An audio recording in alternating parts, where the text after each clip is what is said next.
حضرت رومی کہتے ایک بادشاہ تھا، تو اس کو یہ بڑا اس کے ذہن میں بات بیٹھ گئی تھی کہ منحوس ہوتے ہیں لوگ۔ وہ اکثر ایک ہفتے میں ایک دفعہ شکار کھیلنے جاتا تھا۔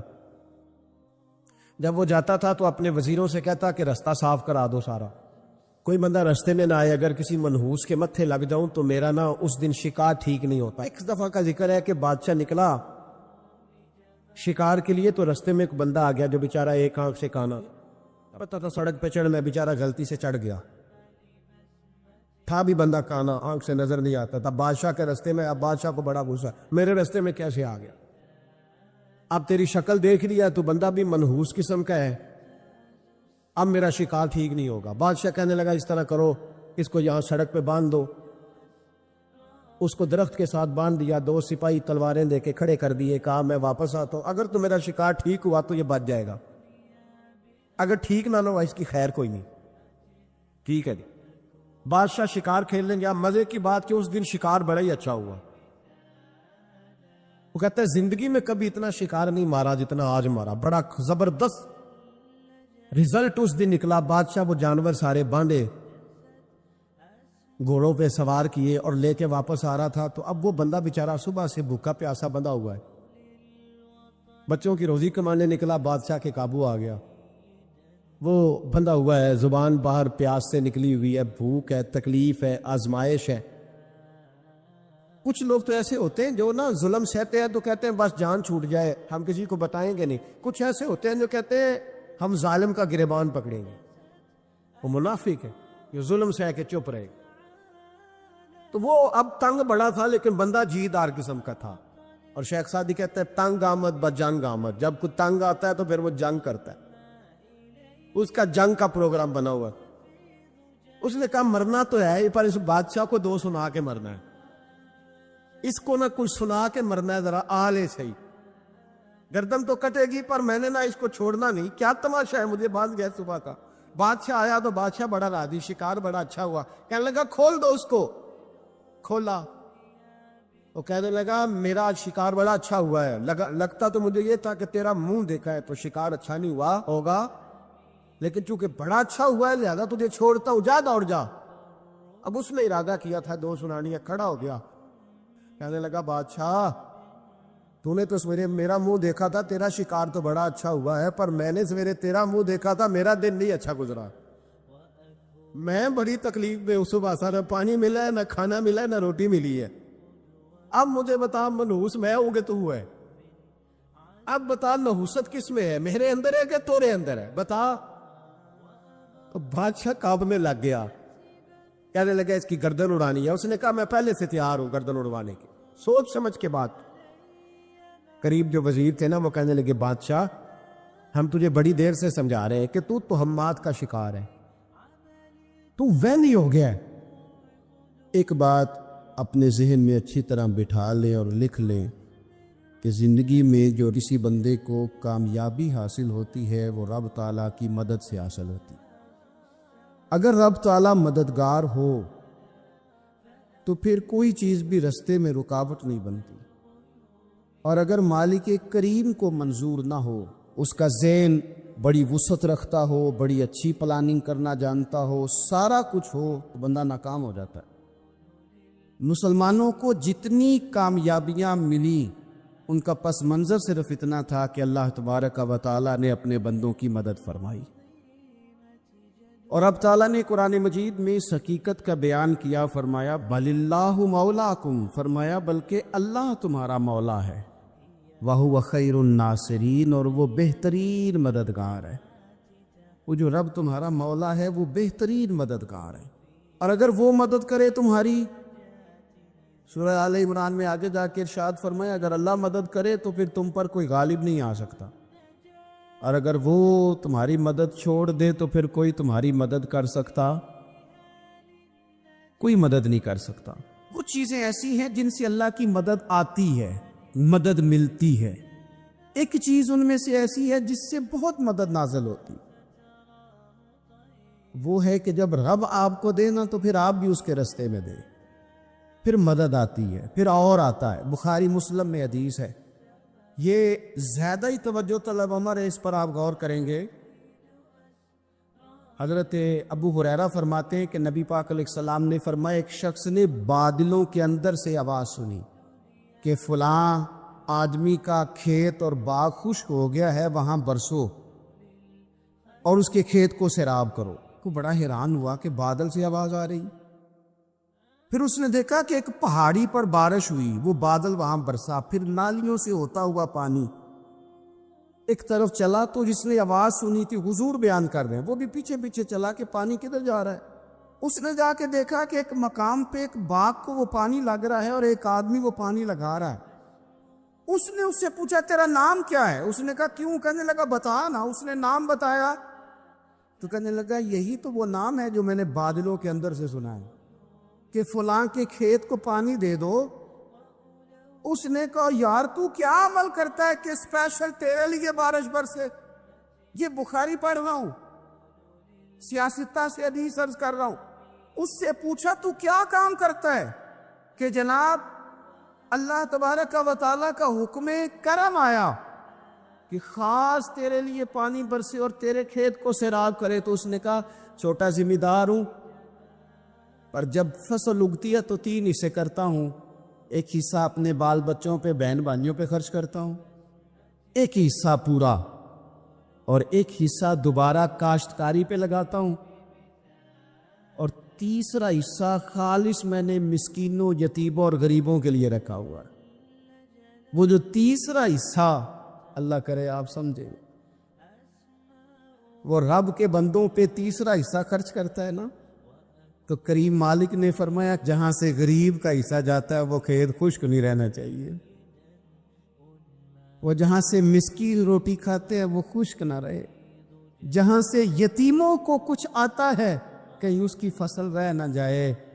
میں اور آپ بھی اگر اپنے مال میں مسکینوں، یتیموں، غریبوں کے حصے رکھ لیں گے تو فصلیں خشک نہیں رہیں گی، ان کے اندر تازگی آئے گی، نور آئے گا، کرم آئے گا، خاص کر خدا کی رحمت برسے گی۔ مدد اللہ سے چاہے، اپنی توجہات کا مرکز رب رسول کی ذات کو بنائے، پھر آپ محسوس کریں گے کہ بڑی جلدی اللہ تعالیٰ کی مدد آنے لگی ہے۔ جب رب مدد فرمائے، جب اللہ مددگار بنے۔ دوستوں سے ایک بات اکثر کرتا ہوں، میں کہتا ہوں کہ جتنے درد سے آپ امیر کو اپنی کہانی سناتے ہیں نا، اور جس طرح آپ کے آنسو بات کرنے سے پہلے گر جاتے ہیں کہ غریب ہیں، بچیاں ہیں، کاروبار نہیں، او میرے سنگیو، اس سے آدھے آنسو اپنے رب کی بارگاہ میں بکھیرو، اس کے حضور عرض گزار ہو جاؤ، اس سے طلب کرو۔ ایک وقت انسان پر زندگی میں ایسا آتا ہے کہ اسے یوں محسوس ہوتا ہے کہ میرا سایہ بھی ذرا سا پیچھے ہٹ گیا ہے، اسے یوں لگتا ہے کہ میں کسی سہارے پہ ہاتھ ڈالتا ہوں تو وہ بھاگ جاتا ہے مجھ سے۔ لیکن مالک کی بارگاہ ایسی عظیم بارگاہ ہے، رب رسول کے آستانے اتنے بڑے ہیں کہ آپ جب وہاں کشکول طلب دراز کرتے ہیں تو جھولی پھیلانے میں دیر لگتی ہے، ان کو بھرنے میں تو کوئی دیر نہیں لگتی۔ ہم نے اپنا سوچ کا قبلہ ہی دنیا کو بنا لیا ہے۔ یہ جو اللہ والوں کی مدد ہے یہ تو یعنی اللہ ہی کی مدد ہے، لیکن یہ جو شیٹھوں کی طرف توجہ کرنا، نوابوں کی طرف توجہ کرنا، دنیا داروں کی طرف توجہ کرنا اور اپنا مزاج اس طرح کا بنا لینا، یارو گردن کو جھکا دیتا ہے خیرات کا پتھر، جہاں میں مانگنے والوں کے سر کبھی اونچے نہیں ہوتے۔ اور اقبال کہتے ہیں غیرت ہے بڑی چیز جہان تگ و دو میں، پہناتی ہے یہ فقر کو تاج سردارا۔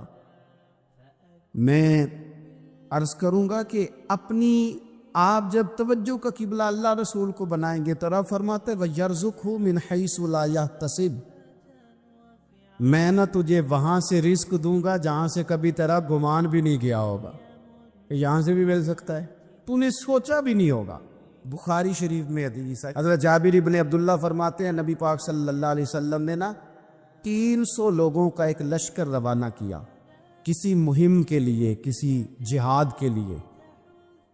حضرت ابو عبیدہ بن جراح رضی اللہ تعالیٰ عنہ امیر لشکر تھے، فرماتے غربت اتنی زیادہ تھی، بھوک اتنی زیادہ تھی کہ ایک ایک کھجور دن میں ایک وقت کھانے کو ملتی تھی، اور کچھ دن ایسے آئے کہ اب کھجور بھی نہیں مل رہی۔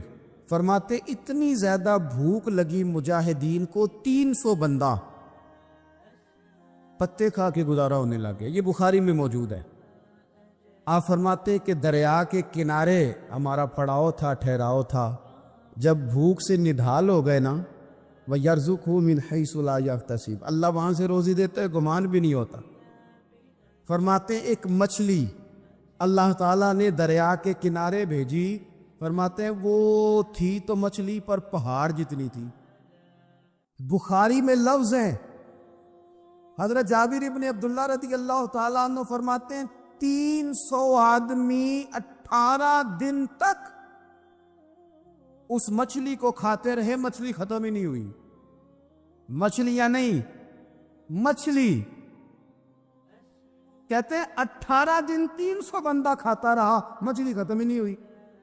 اور فرماتے ہیں کہ اس کی ہڈی نکال کے، کانٹا کہیں گے آپ اپنی زبان میں، کہتے ہیں وہ نکال کے نا تو اس کو کھڑا کیا نا جب، تو اونٹ کجاوے سمیت اس کے بیچ سے گزر جاتا تھا، 2 اس کے کانٹے جوڑے۔ فرماتے ہیں وہ اس کا گوشت ہم کھاتے تھے اور اس کی چربی بطور تیل کے ہم جسموں پہ ملتے تھے، بیماروں کو اس سے سکون آتا تھا، تندرستی، شفا ہوتی تھی۔ فرماتے ہیں ہم کھایا بھی ہم نے، اور کچھ لے کے ہم مدینے بھی گئے، اور قربان جائیں نبی پاک نے بھی اس میں سے کھایا۔ ہم نے عرض کی حضور یہ معمہ کیا ہے، یہ ماجرا کیا ہے؟ تو محبوب نے فرمایا تمہارے پاس غذا نہیں تھی، رب نے تمہارے لیے بندوبست کیا ہے، اللہ نے تمہیں دیا ہے۔ یہ نوجوان دوست میری بات لکھ لیں، پریشان لوگ میری بات لکھ لیں، جن کے پاس قوت فیصلہ نہیں وہ اس بات کو لکھ لیں۔ حضرت عبداللہ ابن عباس فرماتے ہیں میرے نبی پاک علیہ السلام نے مجھ سے فرمایا تھا، عبداللہ سن، اگر ساری دنیا مل کے تیرا کوئی نفع کرنا چاہے، کر نہیں سکتی جب تک میرے رب کی رضا نہ ہو۔ اور فرمایا ساری دنیا مل کے تیرا کچھ بگاڑنا چاہے تو عبداللہ بگاڑ نہیں سکتی جب تک رب کریم کی حکمت کا تقاضا نہ ہو۔ لوگوں سے ڈرنا، لوگوں کی طرف دیکھنا، ماحول دیکھ کے اپنے راہ کا تعین کرنا، ہر بندے کے خیالات کے مطابق ڈھلنے کی کوشش کرنا، فلانا نہ ناراض ہو جائے، فلانا نہ ناراض ہو جائے، وہ جس نے ہونا ہو جائے، بس رب رسول ناراض نہ ہو۔ نہ دیکھو دنیا کی طرف، دنیا رلا دیتی ہے، ناراضی کرو بندوں کو، بندے تھکا دیتے۔ نہ پیچھے بھاگو ہر وقت دنیا داروں کے، یہ انسان کو کمزور کر دیتے ہیں۔ وہ تو کریم ہی بڑا ہے، 2 آنسو زمین پر بعد میں گرتے ہیں، بندے کے گناہ سارے پہلے معاف فرما دیتا ہے۔ اللہ کی مدد کا حصول، اپنے مالک کی مدد کی طرف بڑھنا، آپ کو بدر کی جنگ بھی یہی درس دے گی، آپ کو احد کا میدان بھی یہی سبق دے گا، فتح مکہ بھی یہی سبق دے گا۔ اپنی زندگی میں اللہ کی مدد کی طرف بڑھے، مالک کی مدد کا حصول اختیار کرنے کی کوشش کرے، اللہ کے ساتھ اپنے آپ کو جوڑے۔ اگر اللہ کی مدد نصیب ہو، یہ جو ہم جتنا ڈرتے رہتے ہیں، سہمے رہتے ہیں، پریشان رہتے ہیں، کوئی کیا کر دے گا، ہمارے ہاں نا ہر شعبے میں معاذ اللہ ایک مافیا ہے، الا ماشاء اللہ۔ وہ مافیا کہتا ہے میرے ساتھ ملو گے تو میں چلنے دوں گا، ورنہ میں نہیں چلنے دوں گا، مارکیٹ میں آ ہی نہیں سکتا فلانا بندہ، کیونکہ یہاں ہمارا قبضہ ہے۔ اور میرے بھائی پھر بہت سارے لوگ جن کی نیتیں اور ارادے بڑے اچھے ہوتے ہیں شروع میں، وہ بھی اس مافیا کا شکار ہو جاتے ہیں اور ان کے رنگ میں رنگ جاتے ہیں۔ یاد رکھنا، کسی شخص کی بلیک میلنگ کا کبھی شکار نہ ہونا، کبھی کسی کی میٹھی اور مسجع مکفہ باتوں کا شکار نہ ہونا۔ کوئی کیا کر سکتا ہے اگر اللہ مددگار ہو تو؟ جس کو رب کریم اٹھانا چاہے اسے کوئی گرا سکتا ہے؟ ہم یہ ڈرے ڈرے، سہمے پریشان فیصلہ کرنے کی طاقت نہیں، مجھے چلنا چاہیے کہ نہیں، اٹھنا چاہیے کہ نہیں، کرنا چاہیے، اٹھ باندھ کمر کیوں ڈرتا ہے؟ پھر دیکھ خدا کیا کرتا ہے۔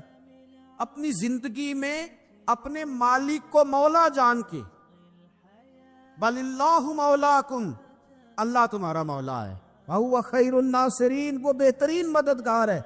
توجہ جب بھی کریں رب کی جانب کریں، اپنے دل کا قبلہ درست رکھیں، سوچوں کے زاویے سیدھے رکھیں۔ میرے بھائی، مالک جب بندوبست کر دے نا، جب مالک بندوبست کر دے، پھر ایسا بندوبست کرتا ہے کہ لوگوں کے پاس نا چارہ نہیں رہتا۔ حضرت مریم رضی اللہ تعالی عنہا پاک باز تھی، مسجد میں رہی تھی، پر مالک کی حکمت کے تقاضے بڑے عجیب ہے نا۔ پھر جناب مریم کو اللہ تعالیٰ نے بغیر شوہر کے اولاد عطا کر دی۔ یہ بات یہ ایسی تھی، وہ کسی نے کہا تھا کہ مخلوق تو فنکار ہے اس درجہ کے پل بھر میں سنگے در کعبہ سے بھی اصنام تراشے، تم کون ہو کیا چیز ہے داغ کبابی، لوگوں نے تو مریم پہ بھی الزام تراشے۔ تو لوگوں نے کہا کدھر سے لے آئی بچہ، تیرا باپ تو ایسا نہیں تھا، کہاں سے لے آئی؟ اللہ کرے میں آپ کو سمجھا سکوں، ذرا اپنے آپ کو وہاں کھڑا کریں کہ ایک پاک باز عورت، پاک باپ کی بیٹی، طیب ماں کی بیٹی، اور اللہ کے گھر میں پرورش پانے والی خاتون، ایک وہ وقت اور ایک یہ وقت کہ اس عورت کو کٹہرے میں کھڑا کر کے پوچھا جا رہا ہے کہ معاذ اللہ تیری گود میں بچہ جائز نہیں ہے، کہاں سے لائی ہے؟ اب خود سے صفائیاں بندہ کتنی کو دے، کتنی کو وضاحتیں کرے۔ اب حضرت مریم کو کٹہرے میں کھڑا کر کے کہا بچہ کس کا ہے؟ حضرت مریم کہنے لگی مجھ سے نہ پوچھو، وہ جو پنگوڑے میں ہے اسی سے پوچھ لو۔ انہوں نے کہا پنگوڑے میں چند دنوں کا بچہ یہ جواب دے گا؟ تو پنگوڑے میں لیٹے حضرت عیسیٰ بول کے کہنے لگے انی عبد اللہ آتانی الکتاب، فرمایا میں اللہ کا بندہ ہوں، رب نے مجھے کتاب عطا کر کے نبی بنا کے دنیا میں بھیجا ہے، میں اللہ کا بندہ ہوں، کتاب لے کے آیا ہوں، نبی بن کے آیا ہوں۔ پھر پنگوڑے سے اعلان ہو گیا۔ بندہ مومن کا مقام سب سے پہلے اسے خود پتا ہونا چاہیے کہ میرا توکل کتنا مضبوط ہے، اسے خود پتا ہونا چاہیے۔ مجھے نہیں پتا آپ میں سے فجر کس کس نے پڑھی ہے، مجھے تو اپنا پتا ہے۔ یہ ہمیں خود پتا ہونا چاہیے کہ ہمارا معیار کیا ہے نماز کے معاملے۔ میں نہیں جانتا آپ کی جیبوں میں کتنا ہے اور آپ کتنا اللہ کی راہ میں خرچ کرتے، یہ بندے کا رب سے رشتہ ہے، یہ آپ جانے، آپ کا خدا جانے، میں جانوں، میرا رب جانے۔ رب کہتا ہے پہلے اپنے دل سے پوچھ، یہ ادھر ادھر کی باتوں سے تو ڈرتا ہے، یہ رب سے کتنا ڈرتا ہے۔ پتہ ہے نبی پاک علیہ السلام کے صحابہ کا سٹیٹس کیا تھا، معیار کیا تھا رب سے ڈرنے کا؟ دو چیزیں ایمان کو مضبوط کرتی ہیں، ایک رب سے ڈرنا، ایک اس کی رحمت کی امید رکھنا۔ اللہ تعالیٰ کی رحمت کی امید بھی رج کے رکھنی ہے، اور اس سے ڈرنا ہے تو پھر بھی ذرا صحیح کر کے ڈرنا ہے، کچا پکا نہیں ڈرنا۔ ڈرنے کی کہانی نہیں بنانی کہ او ہو جی اللہ سے ڈر لگتا ہے، وہ ڈرنا ہے۔ اس ڈرنے سے مطلب ہو کہ اعمال ثمرے، اخلاق کردار کے معاملے میں انسان مضبوط ہو جائے، دیانتدار ہو جائے، سچائی والا ہو جائے، صبر و تحمل والا ہو جائے۔ امید بھی رج کے رکھنی ہے، ڈرنا بھی رج کے ہے۔ کبھی پلٹ کے دیکھو نا رب کے بندوں کی شان، اللہ انہیں رزق عطا فرماتا ہے تو عزت والا عطا فرماتا، وقار والی روزی میں دوں گا، وقار والی۔ بس تم 5 چیزیں پیدا کرو اپنے اندر۔ ایک تو یہ دیکھو جب رب کی یاد ہوتی ہے تو دل ڈرتا ہے کہ نہیں، قرآن پڑھا جاتا ہے تو ایمان مضبوط ہوتا ہے کہ نہیں، تمہارا رب پر بھروسہ کتنا ہے، اعتماد خالق کتنا ہے، یہ اپنے اندر پیدا کرو۔ اور فرمایا نماز قائم کرو، اللہ کے راستے میں خرچ کرو۔ تم یہ 5 چیزیں پیدا کرو، رب کہتا ہے مومن بھی تم پکے ہو، درجے بھی بڑے دوں گا، جو خطائیں غلطی سے ہو گئی وہ معاف بھی کر دوں گا۔ ورزق کریم، روزی ملے گی عزت والی۔ یہ کامل مومن کی نشانیاں قرآن مجید سورہ انفال میں بیان۔ ایک بات ہے سیدنا عمر کی، شیر کی باتیں شیروں جیسی. حضرت فاروق اعظم کی ایک بات اس مضمون پر بڑی طاقتور ہے. حضرت عمر فرمایا کرتے تھے مجھے اپنے رب کی رحمت سے امید اتنی ہے کہ نبیوں رسولوں پیغمبروں کے بعد اگر یہ اعلان ہوا نا کہ ساری دنیا کے لیے فیصلہ اور ہے، ایک بندہ صرف جنت میں جائے گا، تو حضرت عمر کہتے ہیں مجھے پکا یقین ہے رب بڑا مہربان ہے، عمر کو جنت دے گا. یہ میری امید ہے اپنے مالک سے، وہ بڑا کریم ہے، مجھے پتہ ہے میرے اوپر بڑی رحمت کرتا ہے، مجھ سے میرا مالک بڑا پیار کرتا ہے. اس نے کہنا چل تو کمزور ہے سب سے تو جنت میں جانا. فرمایا جو بغیر حساب کے کہ جنت میں جائے گا لگتا ہے میرے اوپر کرم کرے گا میں جاؤں گا.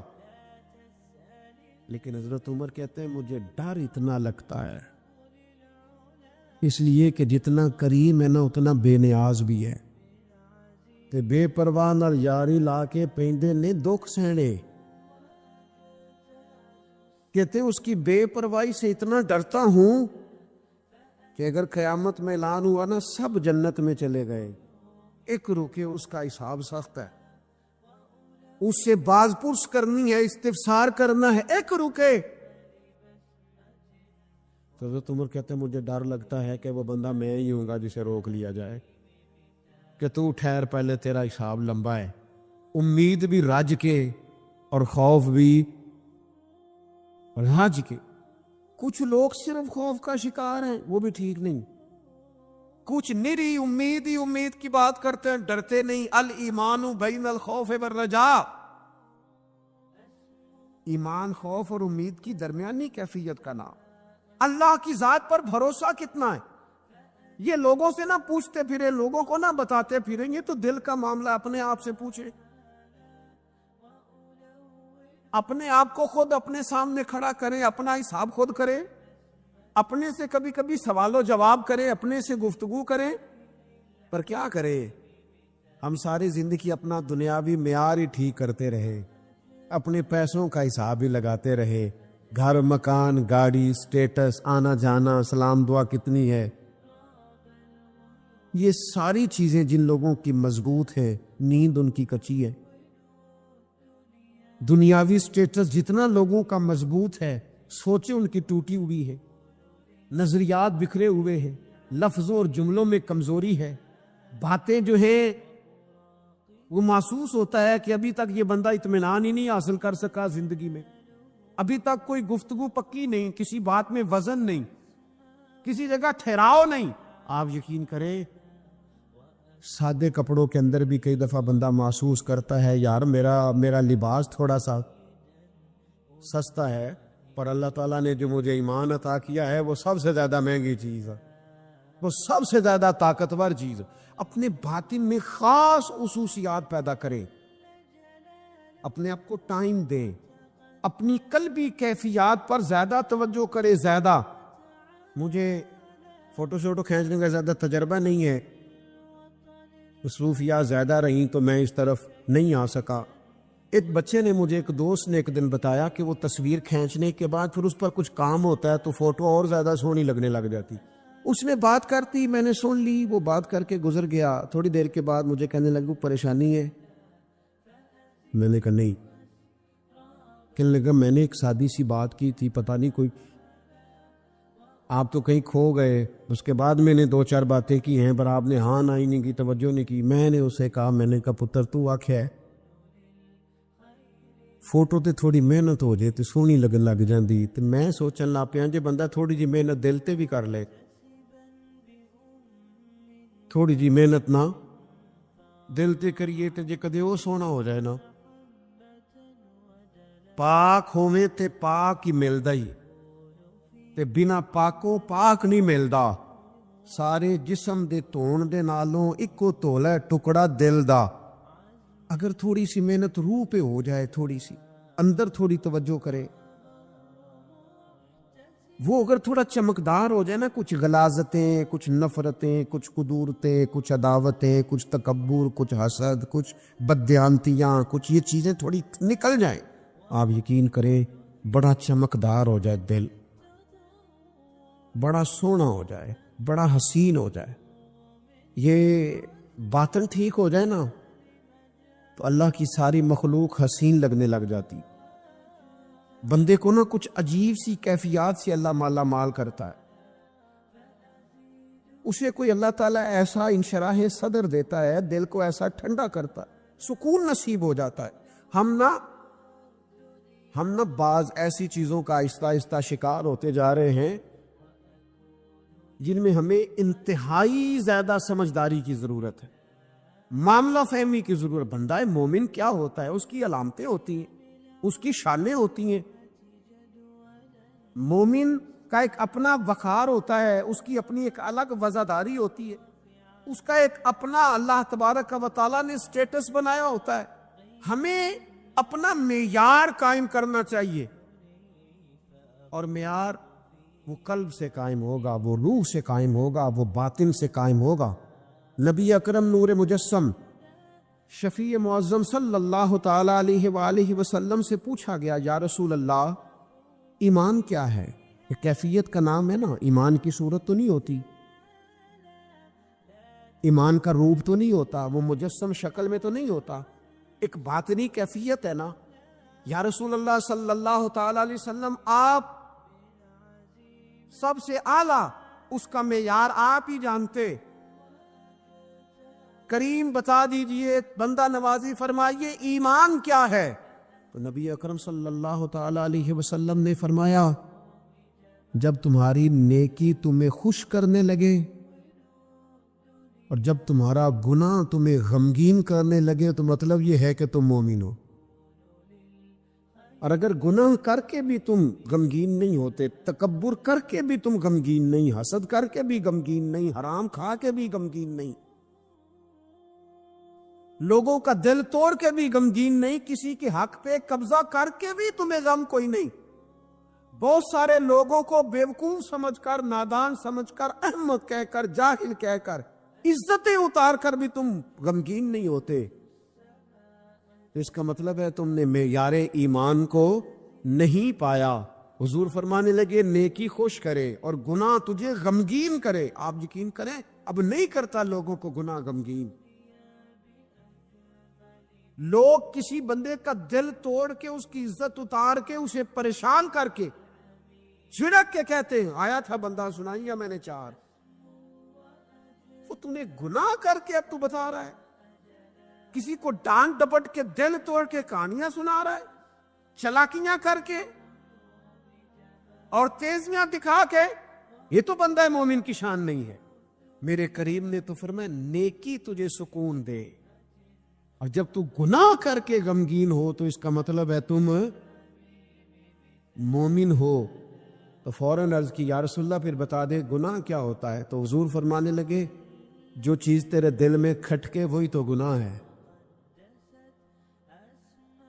وہ جو چبھ رہی ہے نا، مومن کے دل میں غلطی چبھتی ہے، کھٹکتی ہے، اسے پریشان کرتی ہے یہ غلطی. اگر وہ چبھتی ہے تو پھر اس کا مطلب ہے وہ گناہ ہے.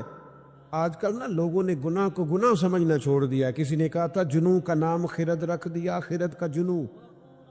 جو چاہے آپ کا حسن کرشمہ ساز کرے، آپ جو چاہیں نام رکھیں، جو آپ کی طبیعت آئے آپ وہ کام کریں، آپ اپنی مرضی سے نیکی اور بدی کا معیار قائم کر لیں، یہ ٹھیک نہیں ہے.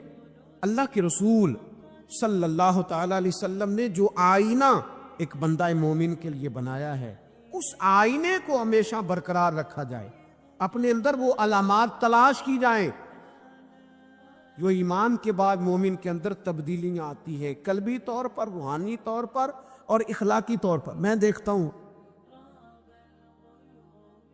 آج کل نا ہمارے ہاں سب سے زیادہ جس چیز کا فقدان ہے وہ محبت ہے. ہمارے لہجے، ہمارا انداز، ہمارا طریقہ، ہمارا اٹھنا بیٹھنا، اس کے اندر نا محبت نہیں. ہم نا لہجے الفت والے نہیں، مزاج محبت والا. کسی جگہ یار کوئی چلو پنجابی بندے ہیں، ایک دیسی گل تو سنانے میں مزہ آئے گا. وہ ایک جگہ نا کہیں ہم بیٹھے تھے ایک دفعہ، تو کسی شخص نے کسی سے کوئی لینی دینی تھی چیز، تو اس نے بات کی تو آپ کو پتہ ہے وہ ریٹ لینے والا بہت زیادہ مانگ لیتا ہے اور دینے والا کوشش کرتا ہے صفر سے شروع کروں، نیچے سے ریٹ دیتا ہے. اس نے کوئی بات کی، ریٹ تھوڑا بتایا تو سامنے والا ناراض ہو گیا، کہنے لگا تو کس طرح کا بندہ ہے، کنج دی گل کی تھی. اب یہ جو ریٹ لگانے والا تھا اس نے بڑا حسین بات کی، وہ بندہ جواب میں بڑے غصے میں آ گیا، اس نے تلخ لبو لہجہ، لگتا تھا تھوڑی دیر کے بعد اٹھ پڑے گا، گریبان تامے گا. تو آج کے کہنے لگا یار وہ لینا دینا تے مقدر آندا ہے، گل تے پیار نال کر. او میں نہ جناب شاعر مزاج آدمی نہ کئی دفعہ پورا فدا ہو جاتا ہے، میرا دل کرے اس بندے کے ہاتھ چوم لو، اس نے کمال بات. اس نے کہا لینا دینا تے اوے گل تے پیار نال کر یار، 2 گھڑیاں دا بہن ہے، ذرا پیار سے بات کر. کیا ہو گیا تجھے، ملنے آئے ہیں، غنیمت جانیے مل بیٹھنے کو، جدائی کی گھڑی سر پر کھڑی ہے، ابھی الارم بجے گا اٹھ کے تو اپنے گھر میں اپنے گھر. او بات تو پیار سے کر، او بول تو محبت کے ساتھ، سودا دینا بیچنا لینا الگ بات. او تو بولا تو ٹھیک کر، تیرا لہجہ تو ٹھیک ہو، تیری گفتگو تو ٹھیک ہو. لو سنو نا کیا کہا مدینے والے محبوب نے، کیا بات ہے میرے کریم رسول کی. حضور نے بات کھول کر بیان کر دی، مشکات میں موجود ہے. حضور فرمانے لگے اللہ کو ماننے والا، میرا کلمہ پڑھنے والا، فرمایا یہ جو مومن ہوتا ہے نا، مومن ہوتا ہی الفت والا ہے، مومن ہوتا ہی محبت والا ہے. مومن اور محبت یہ لازم و ملزوم ہے. مومن اور محبت یہ ایک چیز کے 2 نام ہیں. حضور فرمانے لگے، مشکات میں حدیث ہے، فرمایا مومن ہوتا ہی محبت والا ہے. فرمایا اس بندے میں کوئی خیر ہی نہیں، نہ کسی سے پیار کرے نہ کوئی اس سے پیار کرے. جو نہ پیار کرے نہ اس سے پیار کیا جائے اس میں خیر ہے ہی کوئی نہیں. مومن جو ہے نا، مومن وہ پیار کرتا بھی ہے اور مومن سے پیار کیا بھی جاتا ہے. اپنی زندگی کو تلخی، مومن کی شان نہیں تلخ تلخ رہنا، ناراض ناراض رہنا، بے چین سا رہنا، ہر وقت شکوے کرنے، ناراض وقت گزارنا، ہر وقت کوئی نہ کوئی اعتراض کا دروازہ کھول کے رکھنا، ہر وقت کوئی نیا شکوہ، کوئی نئی بات کھول کے رکھنا. اس سے نکل آؤ یار. پیار جو ہوتا ہے نا وہ دنیا کو سنوار دیتا ہے. محبت جو ہوتی ہے نا اس کے اندر بڑا مزہ ہوتا ہے، اس میں بڑا کیف ہوتا ہے.